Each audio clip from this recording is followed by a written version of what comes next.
কত কষ্ট পড়েছে এবং কি কাজে লাগবে, কিভাবে করা হবে আধুনিক সিস্টেম? এটা মূলত এখানে টার্মিনাল করা হয়েছে যাত্রী সাধারণের সুবিধার্থে। এখান থেকে যে সমস্ত যাত্রীরা বিভিন্ন জায়গায় যায় তাদের বিশ্রামাগার, তাছাড়া বিশেষ করে মায়েরা যারা ছোটো ছোটো বাচ্চা নিয়ে আসেন, অনেক সময় দেখা যায় বাস স্ট্যান্ডে গিয়ে তাদের খাওয়ার ব্যাপারে বাচ্চাদের অনেকটা অসুবিধা হয়, তো সেই ব্যবস্থাও এখানে রাখা হয়েছে।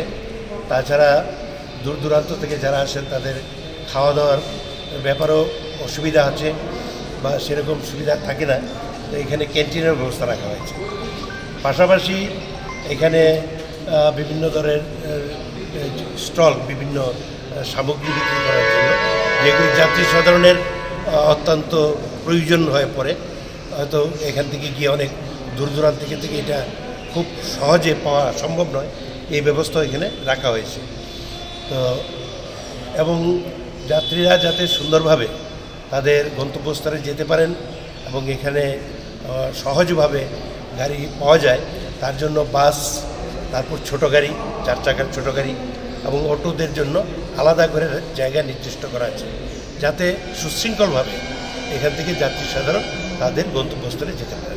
কত টাকা খরচা হয়েছে এবং কবে নাগাদ উদ্বোধন হবে?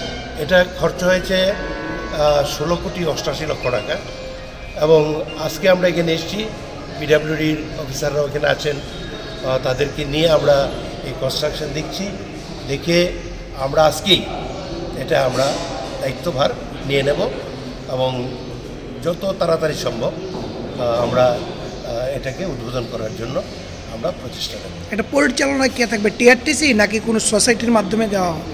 টিআরটিসিকে দায়িত্ব দেওয়া হয়েছে।